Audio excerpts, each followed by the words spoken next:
Sebetulnya apa sih yang terjadi pada kulit bayi supaya kita semua mengerti, Dokter Tina? Pada kulit bayi itu, begitu bayi dilahirkan, kita jangan menyamakan kulit bayi dengan kulit dewasa.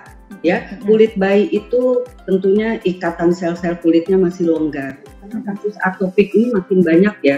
Atopik itu adalah kelainan kulit yang memang ada hubungan dengan faktor genetik. Genetik jadi dibawa dari orang tua.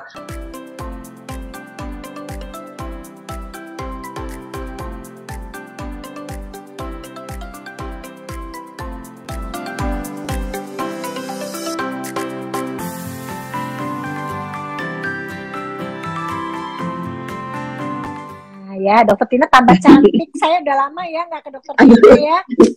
Udah lama, kita 3 tahun ya nggak ketemu. Aduh, sejak iya, awal ya? 2019. Ya nanti deh. Kita sekarang ngobrolnya bicara kulit bayi ya. Jadi artinya Dokter Tina kan jagonya nih, Dokter Tina.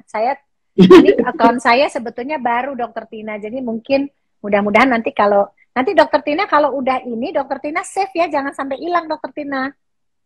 Iya betul. Ya. Oke, Dokter Tiwi, oke. Nanti kita edit lagi, Dokter Tina ya, karena ini penting banget materinya, Dokter Tina ya. Saya kan pernah ngundang Dokter Tina itu kira-kira 4 tahun lalu ya di klinik Dokter Tiwi ya. Betul. Itu buat saya pelajaran banget. Modal saya buat melayani bayi, Dokter Tina ya. Jadi saya senang sekali Dokter Tina, saya dengar akan membuat buku ya, jadi itu pasti akan menjadi banyak reference orang tua, Dokter Tina. Apalagi dokter-dokter anak tuh kalau udah ngadepin kulit bayi kayaknya pusing gitu, Dokter Tina.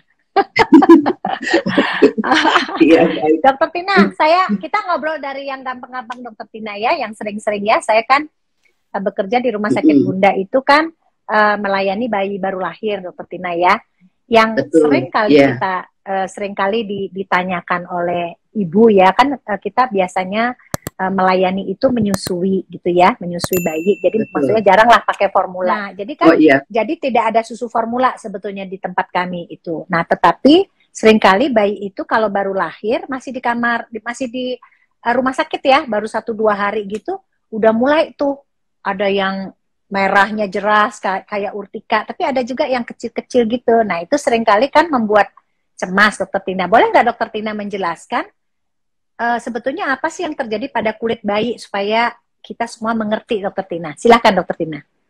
Baik, terima kasih Dokter Tiwi. Selamat sore juga buat semuanya, Dokter Tiwi dan lain-lain. Senang sekali saya bisa diundang lagi setelah sekian tahun ya, Dok ya. Kita nggak ketemu. Jadi kita ketemunya hanya WA melalui ini ya, kasus-kasus pasien. Oke, jadi memang pada kulit bayi itu, begitu bayi dilahirkan, kita jangan menyamakan kulit bayi dengan kulit dewasa. Ya, kulit bayi itu tentunya ikatan sel-sel kulitnya masih longgar. Terus kulitnya juga lebih tipis relatif dari orang atau anak besar atau orang dewasa. Tentunya dia mempunyai kerentanan yang berbeda dengan kulit anak yang lebih besar. Jadi dia lebih sensitif tentunya, lebih mudah kena bahan-bahan dari luar. Jangan jauh-jauh aja, suhu ekstrim aja akan membuat kulitnya menjadi bermasalah. Tapi bermasalah ini dalam arti tanda kutip ya, bukan penyakit. Ya, bermasalah itu bisa juga karena suhu di sekitar dia berbeda pada saat dia di dalam kandungan. Jadi kulit itu bisa ada kemungkinan jadi kering ya. Kemudian bisa merah-merah. Merah-merah itu bukan semuanya penyakit. Dan merah-merah itu biasanya kita bisa lihat berkelompok. Pipi aja, lipatan ya, atau mungkin di beberapa tempat gesekan-gesekan. Jadi kita nggak usah khawatir dulu kalau seperti itu. Kita lihat aja dengan perawatan yang tepat biasanya dia akan menghilang. Itu yang dibilang normal ya, normal atau fisiologis. Jadi itu. Nah, ada merah-merah yang sifatnya hanya ngeping istilah orang ya, ngeping-ngeping. Tapi ada merah yang beruntusan. Itu juga berbeda. Nah, jadi sekarang gini loh Dokter Tiwi, sekarang kasus atopik ini makin banyak ya.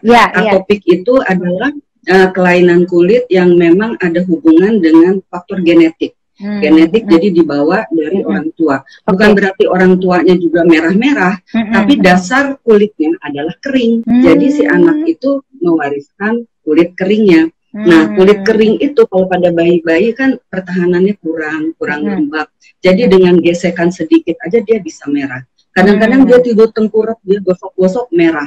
Jadi itu sebenarnya atopik skin ya namanya. Belum tentu dari kulit atopik ini juga dia akhirnya jadi eksim. Jadi kita benar-benar harus benar-benar cermat tuh. Dan kadang-kadang kita bertanyakan juga tuh orang tuanya, di mana ada riwayat mungkin asma, ada bersin-bersin ya, atau riwayat eksim. Jadi ada family history-nya juga yang perlu kita jajaki lebih lanjut. Mungkin garis besarnya seperti itu, Dokter. Jadi jangan berpikir, wah ini alergi, berhenti susu, berhenti ASI. Itu jangan cepet-cepet seperti itu ya. Jadi kadang-kadang itu belum tentu dari faktor makanan atau ASI, tapi bisa jadi dari faktor yang ada di lingkungan sekitar. Oke. Nah tadi Dokter Tina kan menyebut ya dengan perawatan yang tepat ya. Jadi perawatan yang tepat itu seperti apa tuh Dokter Tina? Ini untuk bayi baru lahir ya, supaya dia tidak berlanjut jadi tambah parah gitu Dokter Tina. Silakan. Betul. Dokter Tina. Nah, perawatan yang tepat tentunya kan bayi itu butuh dibersihkan ya. Dibersihkan berarti pasti mandi nih. Nah, mandi yang paling utama suhu airnya. Suhu airnya karena kita merasa tuh bayi kecil dan lain-lain, biasa dikasihnya suhunya yang agak anget, panas. Kadang-kadang kalau saya tes tuh panas sekali gitu, buat kita kaget gitu ya. Nah, mungkin dia tidak perlu suhu yang seperti itu. Kita harus memberikan suhu yang suam-suam. Ya, jadi pada saat kita tes dengan siku, dengan tangan kita nggak kaget. Jadi anget-anget gitu ya, itu suhu. Terus yang kedua, sabun. Untuk pemberian sabun, pastinya kita gunakan yang memang diperuntukkan memang untuk bayi. Itu udah pasti ya. Sabun yang cocok, dan kita jangan terlalu sering ganti-ganti. Kadang-kadang saking lihat ini hari minggu ini dikasih ini, nanti berapa hari kok kering, kasih ini. Hati-hati. Jadi sabun itu sebenarnya kalau untuk bayi kita anggap pasti pH-nya udah cocok buat bayi. Dia kan hanya berfungsi sebagai cleanser ya. Jadi kita nggak usah terlalu takut itu penyebabnya karena sabun ya. Nah, jadi silahkan gunakan sabun. Terus kemudian setelah itu tentu sekarang bayi-bayi itu butuh pelembab. Nah, itu yang tepat. Pelembab terutama mungkin kita kasih yang di expose area terutama ya. Nah, nanti kita bisa lihat kondisinya. Kalau dia lagi merah-merah, kita nggak usah kasih dia bedak ya, atau mungkin beberapa lotion, apa kita tahan dulu, lihat dulu perkembangannya. Tapi untuk pembersih, pelembab itu sebaiknya diberikan untuk kasus kondisi seperti itu. Jadi itu yang penting. Jadi nggak usah banyak-banyak dulu dikasih, misalnya A, B, C, D, E segala ya. Jadi kita fokus ke basic dulu. Nanti kita lihat perkembangannya. Dan juga yang mungkin penting nih Dokter Tini, saya sering dapat kasus, mereka kadang-kadang takut mandiin atau nggak pakai sabun, jadi celup-celup, jadi pakai air, terus mereka takut ini penyebabnya mungkin sabun, mungkin apa berapa kali mandi, akhirnya mereka nggak pakai itu semua. Nah itu sebenarnya tidak tepat juga itu. Jadi tetap mandi 2 kali dengan sabun yang cocok sesuai dengan usia dan teratur dengan suhu yang tepat, suhu sesuai dengan lingkungan. Oke. Dokter Tina, tadi kan sebut, kalau kita ini kan banyak tradisi-tradisi ya Dokter Tina ya. Jadi tadi kan yang penting sebetulnya air, jangan terlalu panas, pokoknya suam-suam suhu, terus sabun jangan gonta-ganti, sesuai dengan usia. Nah sekarang itu seringkali kan katanya mesti minyak telon gitu ya, terus katanya harus pakai baby oil gitu. Seberapa penting itu, atau bisa nggak itu kita bilang nggak usah aja gitu? Silakan Dokter Tina. Ya, jadi kalau menurut saya yang basic tentunya yang pembersih tadi, ya sabun, pembersih, pelembab, oke. Tapi kalau memang seperti kayak minyak ya apapun ya, minyak itu sebenarnya kan seperti benar kata Dokter Tiwi, upacara nih kita turun temurun ya, dok ya, dari orang tua kasih, dan umumnya mereka akan kasih seluruh badan, tangan, kaki. Padahal kita belum tahu nih si anak ini atopik atau bukan. Apalagi orang tua ya masih belum paham ini ada keluhan atau enggak. Jadi sebaiknya itu dihindari dulu. Apalagi pada saat masih bayi-bayi baru-baru lahir lah.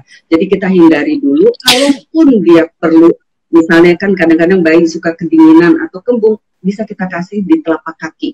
Ya, telapak kaki itu aman. Jadi kita kasih aja dirasa, tapi jangan dibalur seluruh badan. Mungkin itu yang penting mesti jadi catatan. Jadi kalau penghangat kayak minyak telon, kalau mau dipakai di kaki, karena itu paling aman.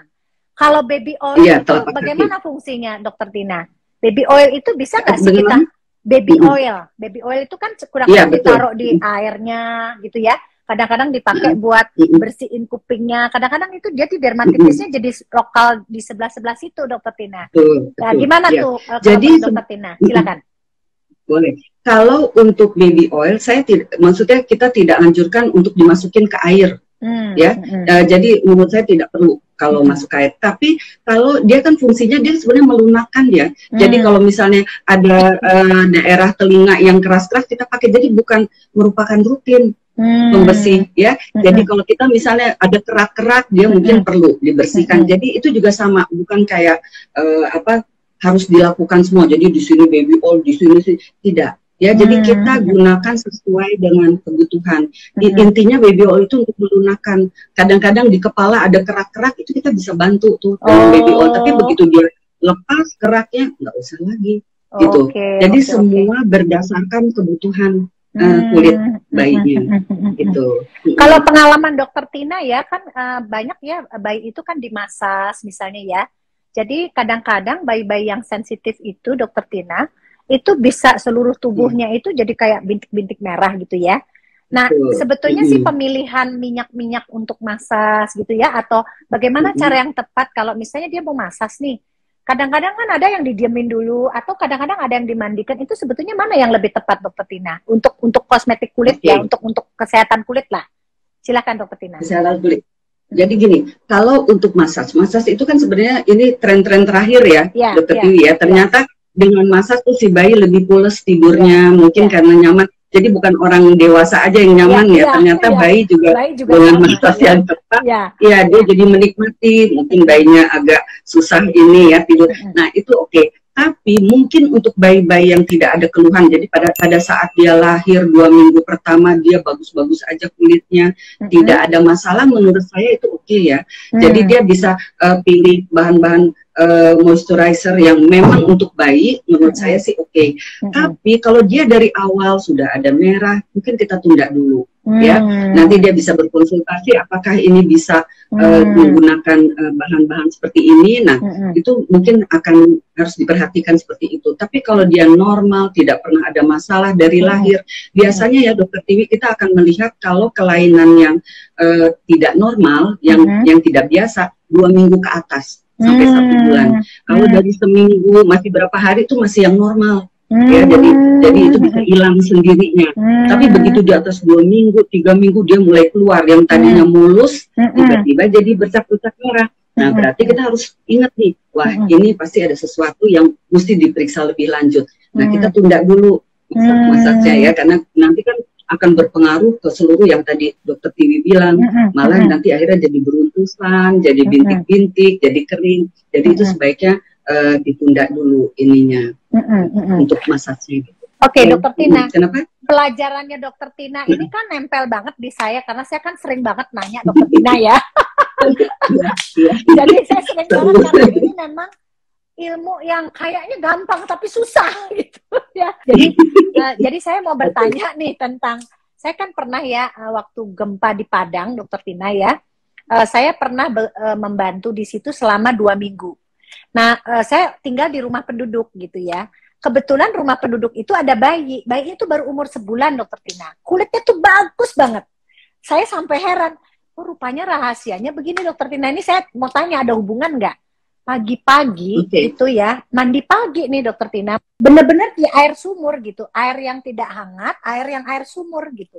Tapi memang kulit bayi itu bagus banget. Nah, saya mau tanya sama Dokter Tina, apakah ada hubungan ya? Tadi kan dibilang jangan terlalu panas, kemudian suam-suam kuku.